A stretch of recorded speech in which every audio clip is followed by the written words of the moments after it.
Hello friends and welcome to pendulum video पे आपका स्वागत है। आज हम पढ़ेंगे डेली करंट अफेयर्स ऑफ 8 सितंबर 2020। तो गाइस जल्दी से सेशन को ज्वाइन कर लीजिए और try to add more and more people to this session.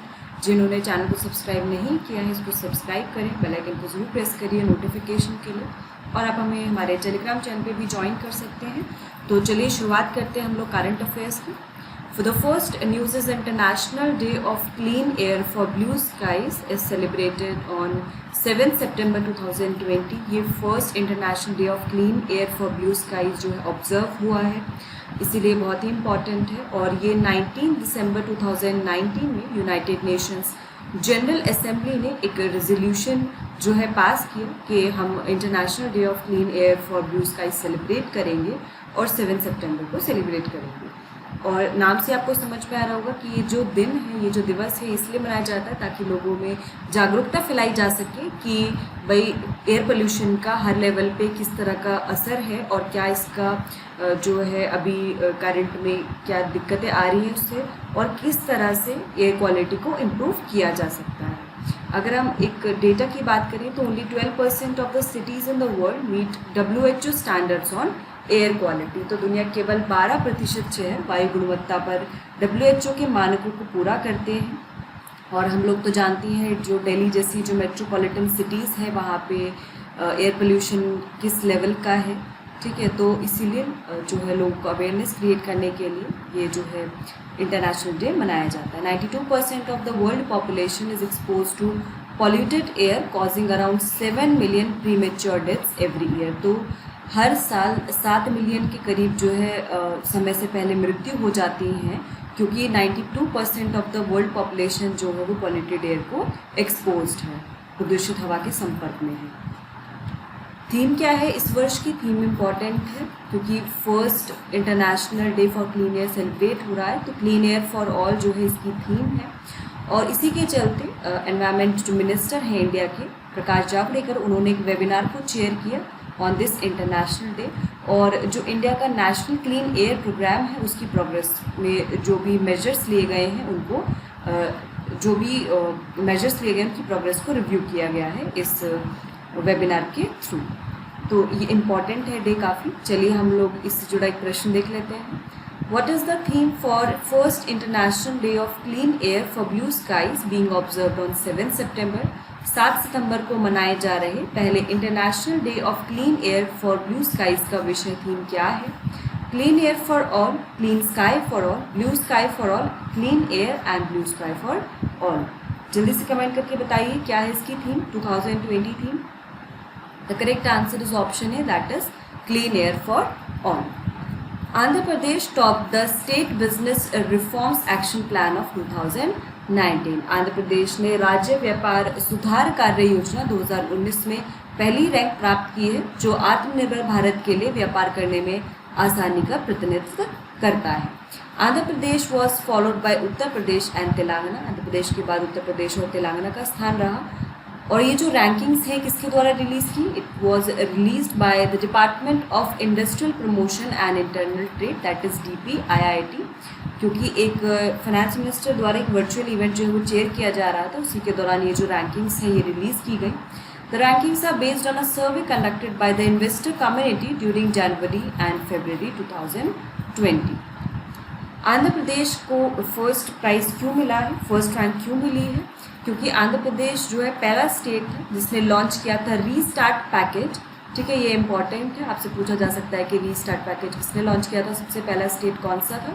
तो वो आंध्र प्रदेश था। और ये किसके लिए लॉन्च किया गया था? जो पोस्ट कोविड सिनेरियो में बिजनेस जो MSMEs हैं उनके बिजनेस को कंटिन्यू रखने के लिए। इसके साथ साथ जो आंध्र प्रदेश गवर्नमेंट ने जितने भी शॉप्स और स्टैब्लिशमेंट हैं उनको रिन्यूएबल से एग्जेम्प्ट कर दिया था under this AP Shops and Establishments Act of 1988. Andhra Pradesh also introduced single integrated returns under all labor laws। तो काफ़ी इनिशिएटिव्स लिए गए under this reform action plan by Andhra Pradesh, इसीलिए आंध्र प्रदेश टॉप किया इस रैंकिंग में। The action plan for state reforms was developed by DPIIT 2015। तो 2015 में एक्शन प्लान जो है प्रिपेयर किया गया था। और इससे पहले जो रैंकिंग रिलीज़ की गई थी 2018 की, उसमें भी आंध्र प्रदेश ने टॉप किया था, and it was followed by Telangana and Haryana. और ये जो 2019 के जो एक्शन प्लान है, इसमें 187 रिफॉर्म एक्शन पॉइंट्स हैं which were to be implemented by 19 state departments, और जितने भी रिफॉर्म एक्शन पॉइंट्स हैं इन सभी में आंध्र प्रदेश ने 100% कंप्लायंस जो है वो अचीव किया है। ठीक है, इसीलिए आंध्र प्रदेश ने टॉप किया है। Let's see a question, which of the following states have top estate business reform action plan of 2019? इनमें से किस राज्य ने राज्य व्यापार सुधार कार्य योजना 2019 में शीर्ष स्थान प्राप्त किया है? उत्तर प्रदेश, आंध्र प्रदेश, तेलंगाना एंड गुजरात। तो जल्दी से बताइए क्या होगा इसका सही answer? The correct answer is option B, that is Andhra Pradesh. Moving forward, government is celebrating 3rd Rashtriya पोषण माह इन सितंबर 2020। तो सितंबर में जो गवर्नमेंट है अपना 3rd राष्ट्रीय पोषण माह सेलिब्रेट कर रही है, और इस पोषण माह में क्या है, सरकार छोटे बच्चों और महिलाओं के बीच कुपोषण को दूर करने के लिए इसको मना रही है। इसके द्वारा जो है सरकार का लक्ष्य जन भागीदारी को प्रोत्साहित करना और जन आंदोलन बनाना है। इसको राष्ट्रीय पोषण को जो है जन आंदोलन के फॉर्म में बनाना है। राष्ट्रीय पोषण माह जो है it is celebrated every year under the पोषण अभियान। तो गवर्नमेंट ने जो पोषण अभियान लॉन्च किया था उसके अंतर्गत राष्ट्रीय पोषण माह मनाया जाता है। पोषण अभियान is PM's overarching scheme for holistic nourishment. पहला जो राष्ट्रीय पोषण माह था वो कब सेलिब्रेट हुआ था? सितंबर 2018 में, और 2020 वाला जो है वो तीसरा राष्ट्रीय पोषण माह है। पोषण अभियान वॉज लॉन्च्ड इन मार्च 2018। मार्च 2018 में पोषण अभियान लॉन्च किया गया, और सितंबर 2018 में पहला पोषण माह जो है वो सेलिब्रेट किया गया। और ये नोडल मिनिस्ट्री कौन सी है पोषण अभियान के लिए? क्योंकि ये holistic development of women and child दोनों की बात करता है, तो ministry of women and child development में आएगा। कुछ टारगेट्स भी सेट किए गए गवर्नमेंट के द्वारा पोषण अभियान में, कि जो स्टंटिंग है, चाइल्ड स्टंटिंग है, इसको 2% जो है हर साल कम करना है। और जो NFHS 4 है, यानी कि नेशनल फैमिली हेल्थ सर्वे जो है वो चौथा वाला, उसमें जो वैल्यू आई थी स्टंटिंग की 38.4%, इसको घटाकर 25% तक करना है 2022 तक। ऑल्सो जो अंडर न्यूट्रिशन है इसको 2% तक कम करना है हर साल। देन जो बच्चों के वेट कम होते हैं जब वो पैदा होते हैं, तो लो बर्थ वेट बेबीज़ को भी 2% पर ईयर कम करना है। साथ ही साथ जो महिलाओं में जो किशोर लड़कियां हैं उनमें और छोटे बच्चों में जो एनीमिया की कमी है, जो आयरन की कमी है जिसके कारण एनीमिया होता है, उस एनीमिया को 3% प्रति वर्ष कम करना है। ठीक है, तो ये कुछ इंपॉर्टेंट टारगेट्स हैं पोषण अभियान के अंतर्गत। कभी कभी टारगेट से रिलेटेड भी स्टेट PCS में पूछ लेते हैं। ठीक है, तो ये इंपॉर्टेंट है आपके लिए।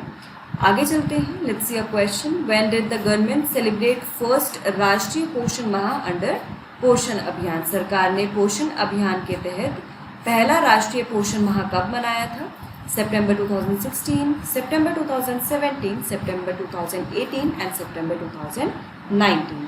तो क्या होगा इसका सही answer? The correct answer is option C, that is सितंबर 2018। एंड इस वर्ष जो है हम तीसरा राष्ट्रीय पोषण माह सेलिब्रेट कर रहे हैं। Next is bilateral talks were held between defence minister Rajnath Singh and his Iranian counterpart brigadier general Amir Hatami in Tehran. तो अभी हमें पता था कि राजनाथ सिंह जो है, जो हमारे डिफेंस मिनिस्टर हैं, वो अभी रशिया गए थे SCO डिफेंस मिनिस्टर्स की मीटिंग को अटेंड करने के लिए। एंड देन वो जब वहाँ से लौट रहे थे तो वो तेहरान में रुके, और वहाँ पर उन्होंने जो डिफेंस जो उनके ईरानियन काउंटर पार्ट है, डिफेंस मिनिस्टर हैं तेहरान ईरान के, उनके साथ उन्होंने वार्तालाप की। And during the talk regional security issues which include peace and stability in Afghanistan were discuss. तो इसमें क्या था कि क्षेत्रीय सुरक्षा मुद्दों को डिस्कस किया गया, और अफगानिस्तान में शांति और स्थिरता जो है उसका कितना बड़ा रोल है उस पर भी चर्चा की गई।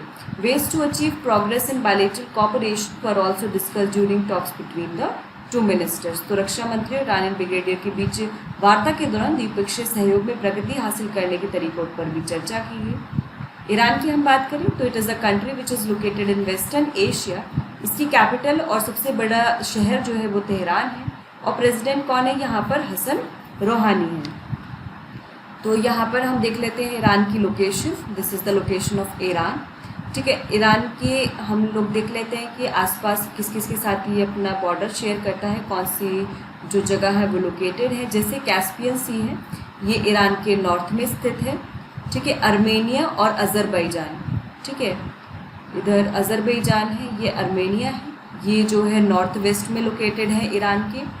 देन तुर्कमेनिस्तान जो है वो नॉर्थ ईस्ट में लोकेटेड है ईरान के। देन अफ़गानिस्तान एंड पाकिस्तान जो है वो ईरान के ईस्ट में है। अफ़गानिस्तान एंड पाकिस्तान ईरान के ये ईस्ट में लोकेटेड है। देन ईरान के साउथ में अगर हम देखें तो पर्शियन गल्फ है इधर, और इधर गल्फ ऑफ ओमान है। ठीक है, ये दो गल्फ जो है ईरान के साउथ में लोकेटेड हैं। और टर्की और इराक जो है, इधर आप देख रहे होंगे इराक और टर्की जो है ये वेस्ट में लोकेटेड हैं ईरान की। ठीक है, तो कभी कभी क्या होता है कि जैसे स्टेट पीसीएस वगैरह के जो एग्ज़ाम्स हैं या फिर अदर एग्ज़ाम्स में भी वो लोग लोकेशन से रिलेटेड क्वेश्चन पूछ लेते हैं। अब क्योंकि ईरान काफ़ी टाइम से न्यूज़ में रहा है विभिन्न कारणों से, जैसे ईरान की जो न्यूक्लियर डील थी उसके कारण, ठीक है, और भी वजहों से न्यूज़ में रहा, तो हो सकता है कि उसके आसपास कौन से जो है जोग्राफिकल बॉडीज़ लोकेटेड हैं या फिर कौन सी कंट्रीज़ लोकेटेड है, वहाँ से आपसे क्वेश्चन पूछ सकते हैं। तो आप इस तरह से अगर मैप के साथ पढ़ेंगे तो आपको चीज़ें याद रहेंगी। आगे चलते हैं। Let's see a question, which of the following countries is located in north east of Iran. निम्न में से कौन सा देश ईरान के उत्तर पूर्व में स्थित है। ठीक है, ध्यान रखिए नॉर्थ ईस्ट पूछा है इसमें। Turkmenistan, Afghanistan, Pakistan and Azerbaijan. तो क्या होगा इसका सही आंसर? ऑप्शन ए सही आंसर होगा, क्योंकि तुर्कमेनिस्तान नॉर्थ ईस्ट में लोकेटेड है, अफगानिस्तान और जो पाकिस्तान है वो ईस्ट में लोकेटेड है, और जो अज़रबैजान है वो नॉर्थ वेस्ट में लोकेटेड है। आगे चलते हैं। नेक्स्ट इज चंद्रयान 3 में बी लॉन्च इन अर्ली 2021। ये जो डिक्लेरेशन है minister of state for space doctor Jitendra Singh ने कहा है। चंद्रयान 2 की तरह चंद्रयान 3 में भी एक लैंडर होगा, लैंडर और रोवर दोनों ही होंगे। और the names of lander and rovers of Chandrayaan 2 are Vikram and Pragyan. तो जो चंद्रयान 2 के जैसे लैंडर रोवर थे जिसका नाम विक्रम और प्रज्ञान था, उसी तरह से चंद्रयान 3 के पास भी लैंडर और रोवर होगा, लेकिन चंद्रयान 3 के पास कोई ऑर्बिटर नहीं होगा। ये एक इम्पॉर्टेंट पॉइंट है। ठीक है, that the Chandrayaan will not have an orbiter. और जो मिनिस्टर है उन्होंने ये भी कहा कि डिस्पाइट डिसरप्शंस ड्यू टू कोविड-19, जो भारत ने जो सुनिश्चित किया है कि भारत ने जो अपना संकल्प लिया है कि भाई जो इंडिया का फर्स्ट ह्यूमन स्पेस मिशन है जो गगनयान, उसको लॉन्च करना है 2022 तक, तो उसको अचीव किया जाएगा। ठीक है, आगे चलते हैं। चंद्रयान 2 के बारे में कुछ जानते हैं। This was launch on 22 July 2019 by a GSLV Mark III M1 from Satish Dhawan space centre in Andhra Pradesh. तो ये 22 जुलाई 2019 को आंध्र प्रदेश में सतीश धवन अंतरिक्ष केंद्र से GSLV Mark III M1 द्वारा लॉन्च किया गया था। और भारत में इसके लैंडर, रोवर और ऑर्बिटर जो है विकसित किए गए थे। So these parts of Chandrayaan 2 were developed indigenously. And on 17 September 2019, ISRO lost contact with Vikram lander carrying the rover, whereas Chandrayaan 2 orbiter is still in the orbit. तो 7 सितंबर 2019 को इसरो ने रोवर ले जाने वाले विक्रम लैंडर से संपर्क खो दिया था, जबकि चंद्रयान 2 ऑर्बिटर अभी भी कक्ष में है। चलिए हम लोग इससे जुड़ी कुछ जो है क्वेश्चन देख लेते हैं। When did the government launch Chandrayaan 2? सरकार ने चंद्रयान 2 कब लॉन्च किया था? 29 जून 2019, 15 जुलाई 2019, 22 जुलाई 2019 एंड 12 अगस्त 2019। क्या होगा इसका सही आंसर? जल्दी से कमेंट करके बताइए कब लॉन्च किया गया था Chandrayaan 2। The correct answer is option C, that is 22 जुलाई 2019। आगे चलते हैं। Next is vice president M Venkaiah Naidu expresses sympathy for the death of Keshav Nanda Bharati. तो केशव नंदा भारती वो काफ़ी जो है फेमस है। अगर आपने इंडियन पॉलिटी पढ़ी होगी तो उनका जिक्र ज़रूर आपको उसमें मिला होगा, केशव नंदा भारती का। तो उनकी जो मृत्यु पर उपराष्ट्रपति ने शोक व्यक्त किया। And he said that his support of Yakshagana played an important role in its revival in Karnataka. तो उन्होंने कहा कि जो यक्षगान है, जो एक टाइप का ट्रेडिशनल थिएटर है कर्नाटका में, जो ओरिजिनेट हुआ था 10th और 16th सेंचुरीज़ में, उसमें उन्होंने उसके पुनरुद्धार में काफ़ी अहम भूमिका निभाई थी। और ये जो यक्षगान है it is strongly influenced by Vaishnava bhakti movement. Keshavananda Bharati was the chief priest of Edneer Mutt in Kerala. तो अजमेर मठ के जो मुख्य पुजारी थे केशवनंदा भारती, और उन्हें केशवनंदा भारती केस जो 1973 का जो केस है उसके लिए काफ़ी जाना जाता है। ये बहुत ही लैंडमार्क जजमेंट दिया था सुप्रीम कोर्ट ने इस केस में। तो सुप्रीम कोर्ट ने यहाँ पर बेसिक स्ट्रक्चर डॉक्ट्रिन को इंट्रोड्यूस किया था, यानी कि बुनियादी संरचना सिद्धांत को यहाँ पर इंट्रोड्यूस किया गया था। और ये कहा था सुप्रीम कोर्ट ने कि पार्लियामेंट जो है बेसिक स्ट्रक्चर ऑफ कॉन्स्टिट्यूशन को नहीं बदल सकता है, क्योंकि आर्टिकल 368 में पार्लियामेंट को ये पावर दी गई है कि वो कॉन्स्टिट्यूशन में बदलाव कर सकता है, अमेंडमेंट कर सकता है। लेकिन इस जजमेंट में ये कहा गया कि पार्लियामेंट जो है बदलाव तो कर सकता है, लेकिन जो बेसिक स्ट्रक्चर है उसको नहीं चेंज कर सकता है। अभी बेसिक स्ट्रक्चर कहीं डिफाइन नहीं है। बेसिक स्ट्रक्चर जो है विभिन्न जो जजमेंट्स हुए थे उसके द्वारा जो है ये डिसाइड किया गया था सुप्रीम कोर्ट के द्वारा कि क्या बेसिक एलिमेंट्स होंगे बेसिक स्ट्रक्चर ऑफ कॉन्स्टिट्यूशन के। और जो केशवनंदा भारती हैं उनको शंकराचार्य केरला का जो है माना जाता था, उनके रूप में जाना जाता था। अच्छा, हम कुछ एलिमेंट्स देख लेते हैं बेसिक स्ट्रक्चर ऑफ कॉन्स्टिट्यूशन के, जो अलग अलग जजमेंट से विभिन्न निर्णयों से प्राप्त हुए हैं। जैसे इसमें सबसे पहला सुप्रीमेसी ऑफ द कॉन्स्टिट्यूशन, संविधान की सर्वोच्चता। दूसरा है सेक्युलरिज्म, जो कि है धर्मनिरपेक्षता, यानी कि जो गवर्नमेंट है वो किसी भी एक रिलीजन को प्रमोट नहीं करेगी, ठीक है। और इसमें जो है नॉन इंटरफेरेंस होगा गवर्नमेंट का इन रिलीजियस मैटर्स, ठीक है। इसके बाद फेडरलिज्म, संघवाद। दूसरा फिर जनतंत्र, डेमोक्रेसी, जुडिशियल रिव्यू यानी कि न्यायिक समीक्षा। फ्री एंड फेयर इलेक्शन, स्वतंत्र और निष्पक्ष चुनाव। इंडिपेंडेंस ऑफ जुडिशरी, न्यायपालिका की स्वतंत्रता। Separation of powers between legislative, executive and judiciary, विधायी, कार्यपालिका और न्यायपालिका के बीच शक्तियों का पृथक्करण। प्रिंसिपल ऑफ इक्वालिटी, समानता का सिद्धांत। रूल ऑफ लॉ, विधि का शासन। Unity and integrity of the nation, राष्ट्र की एकता और अखंडता। सोशल जस्टिस यानी कि सामाजिक न्याय।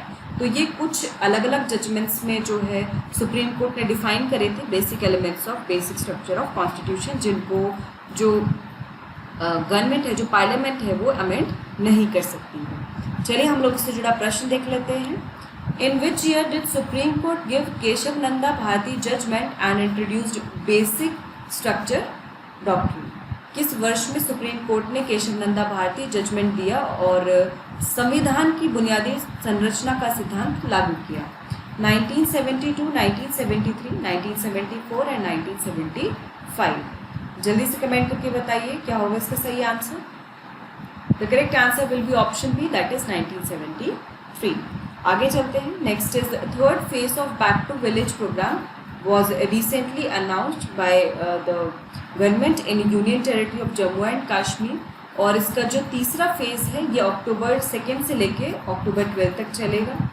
And during the first 2 phases of the program, gazetted officers from the Jammu and Kashmir administration they visited each and every panchayat of Jammu and Kashmir। तो phase 1 में क्या हुआ था कि ये फेज़ 1 प्रोग्राम का इसका एम था कि लोगों की जो भी शिकायतें हैं, जो ग्रीवेंसेस हैं और जो डिमांड्स हैं उनको समझना था। फेज़ 2 में ये एम्फेसाइज किया गया कि जो पंचायत्स हैं, ठीक है, उनकी शक्ति के विकास और उनके कामकाज, शिकायतों और मांगों को समझने पर जोर दिया गया। फेज़ 3 में क्या होगा, ये प्लान किया गया है कि जो भी शिकायतें थी लोगों की उसका निवारण किया जाए, ठीक है। तो ये तीसरे चरण की योजना है। जम्मू कश्मीर की बात करें तो जैसा हम सब लोग जानते हैं कि 31 अक्टूबर 2019 को जम्मू कश्मीर को रीऑर्गेनाइज किया गया और इसको 2 यूनियन टेरिटरीज में बांटा गया, union territory of Jammu and Kashmir और यूनियन टेरिटरी ऑफ लद्दाख। और जो जम्मू कश्मीर है ये हिमाचल प्रदेश और पंजाब के नॉर्थ में स्थित है। इसकी विंटर कैपिटल जम्मू है और जो समर कैपिटल है श्रीनगर है। जो फेमस दाल लेक है, ठीक है, वुलर लेक है, वो कहाँ पर लोकेटेड है? जम्मू कश्मीर में लोकेटेड है। यहाँ के लेफ्टिनेंट गवर्नर कौन है? मनोज सिन्हा है। फर्स्ट लेफ्टिनेंट गवर्नर कौन थे जम्मू कश्मीर के? वो थे GC मुर्मू, जिन्होंने रेजिग्नेशन दिया और उनको CAG अब अपॉइंट कर दिया गया है। आगे चलते हैं। Let's see a question. Government has announced third phase of back to village programme in dash सरकार ने बैक टू विलेज कार्यक्रम के तीसरे चरण की घोषणा कहाँ की है? NCT of Delhi, union territory of Puducherry, union territory of Chandigarh and union territory of Jammu and Kashmir. क्या होगा इसका सही answer? Very easy. The correct answer is option D, that is Jammu and Kashmir. आगे चलते हैं। The commerce and industry minister Piyush Goyal addressed ACMA 60th annual session. ACMA क्या है? Automotive component manufacturers association. उन्होंने मोटर वाहन घटक निर्माताओं को सहयोग और प्रतिबद्धता के साथ काम करने के लिए कहा। उन्होंने ये भी कहा कि जो बाकी दुनिया के साथ प्रतिस्पर्धा करनी चाहिए ऑटोमोटिव कंपोनेंट मैन्युफैक्चरर्स को, और उन्होंने बताया कि ऑटोमोटिव कंपोनेंट निर्माताओं को लचीला वैश्विक आपूर्ति श्रृंखलाओं में विश्वसनीय भागीदारी की भारी मांग के बारे में उन्होंने बताया। The contribution of India auto component industry to India's GDP is 2.3% and the growth of Indian auto component industry has recently declined due to slowdown in demand and COVID-19। तो डिमांड की कमी से और COVID-19 के कारण जो growth है Indian auto component industry की वो कम हो गई है। ऑटोमोटिव कंपोनेंट मैन्युफैक्चर एसोसिएशन की बात करें तो ये 1959 में फॉर्म हुआ था and it is the apex body that represents the Indian auto component industry. Let's see a question. Recently commerce and industry minister Piyush Goyal has addressed 60th annual session of which of the following. हाल ही में वाणिज्य और उद्योग मंत्री पीयूष गोयल ने निम्नलिखित में से किसके 60वें वार्षिक सत्र को संबोधित किया है? Confederation of Indian industry, federation of Indian chambers of commerce and industry, automotive component manufacturers association and national association of software and service companies. So what will be the correct answer for this? The correct answer is option C, that is Automotive Component Manufacturers Association. Moving forward, Germany has joined the Indo-Pacific Club with the aim of securing trade routes from aggressive China। आक्रामक चीन से व्यापार मार्गों को सुरक्षित करने के उद्देश्य से जर्मनी ने इंडो पैसिफिक क्लब में शामिल हो गया है and it has also drafted 40-page guidelines and formally adopted a strategy for the Indo Pacific region. तो जर्मनी ने 40 स्पष्ट दिशा निर्देशों का भी मसौदा तैयार किया है और औपचारिक रूप से भारत प्रशांत क्षेत्र के लिए एक रणनीति अपनाई है। और ये जो जर्मनी का जो भी इसने कदम उठाया है ये क्वाड या फिर कोऑर्डिनेटेड डायलॉग के लिए काफ़ी जो है अच्छा संकेत है। क्वाड ये कोऑर्डिनेटेड डायलॉग क्या है? ये एक इनफॉर्मल स्ट्रैटेजिक फोरम है जो 2007 में बना था and who are its members? US, Australia, Japan and India. तो इसके जो मेंबर्स हैं वो US, ऑस्ट्रेलिया, जापान और भारत हैं। जर्मनी की बात करें हम तो it is located in central and western region of Europe और इसकी जो कैपिटल और लार्जेस्ट सिटी है वो क्या है? बर्लिन है। यहाँ पर हम लोकेशन देख सकते हैं जर्मनी की। तो जर्मनी के ईस्ट में पोलैंड और जेक रिपब्लिक जो है लोकेटेड हैं। देन स्विट्ज़रलैंड और जो ऑस्ट्रिया है वो साउथ में लोकेटेड है जर्मनी के, यहाँ पे आप टेबल में भी देख सकते हैं। Then France, Luxembourg, then Belgium और जो नीदरलैंड्स हैं ये जर्मनी के वेस्ट में लोकेटेड हैं एंड जो डेनमार्क है, डेनमार्क जो है ये नॉर्थ में लोकेटेड है जर्मनी के।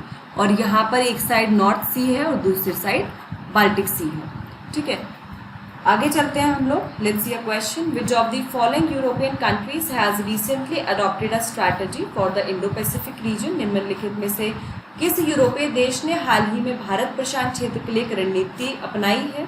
Poland, Germany, France and Switzerland. तो क्या होगा इसका सही answer? Very easy. The correct answer is option B, that is Germany. Guys, keep commenting the correct answer, like the video.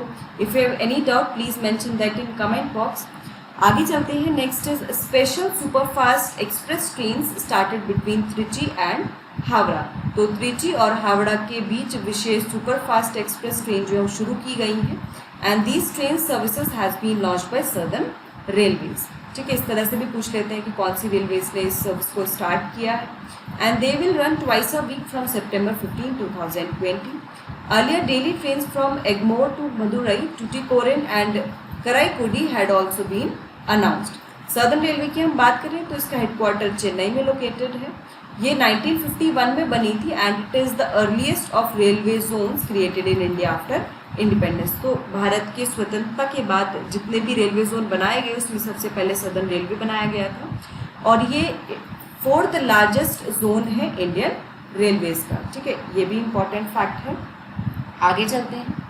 Let's see a question. Southern railway has started special super fast express trains between dash. दक्षिण railway ने विशेष super fast express ट्रेनों की शुरुआत निम्नलिखित में से किसके बीच की है? Trichy and Howrah, Egmore and Madurai, Howrah and Tuticorin, Madurai and Karaikudi. तो क्या होगा इसका सही आंसर? जल्दी से कमेंट करके बताइए। The correct answer is option A, that is Trichy and Howrah. आगे चलते हैं। Next is central government selects Virudhunagar district as fully digital economy district. केंद्र सरकार ने विरुद्धनगर जिले को तमिलनाडु का पहला पूरी तरह से डिजिटल अर्थव्यवस्था वाला जिला चुन लिया है। This district has many small and medium enterprises in the fire crackers and allied sectors. तो पटाखों और संबद्ध क्षेत्रों में विरुद्धनगर जिले में कई छोटे और मध्यम उद्यम हैं। Various forms of cashless transaction such as ATM, debit cards, internet banking are being implemented by all industrial units and commercial establishments in Virudhunagar. तो इस जिले में क्या है कि जितनी भी औद्योगिक इकाई हैं और वाणिज्यिक प्रतिष्ठान हैं वो कैशलेस लेन देन के विभिन्न रूपों जैसे ATM, debit card, internet banking को लागू कर रहे हैं। तमिलनाडु की हम बात करें, it is famous for its temples built in Dravidian style. तो जितने भी साउथ इंडिया में ज़्यादातर टेम्पल्स बिल्ट हैं वो द्रविडियन स्टाइल में बिल्ट होते हैं। तो तमिलनाडु में कुछ फेमस टेम्पल्स हैं। मीनाक्षी टेम्पल मदुरई में, Brihadeeswarar temple of Thanjavur and Airavatesvara temple of Darasuram.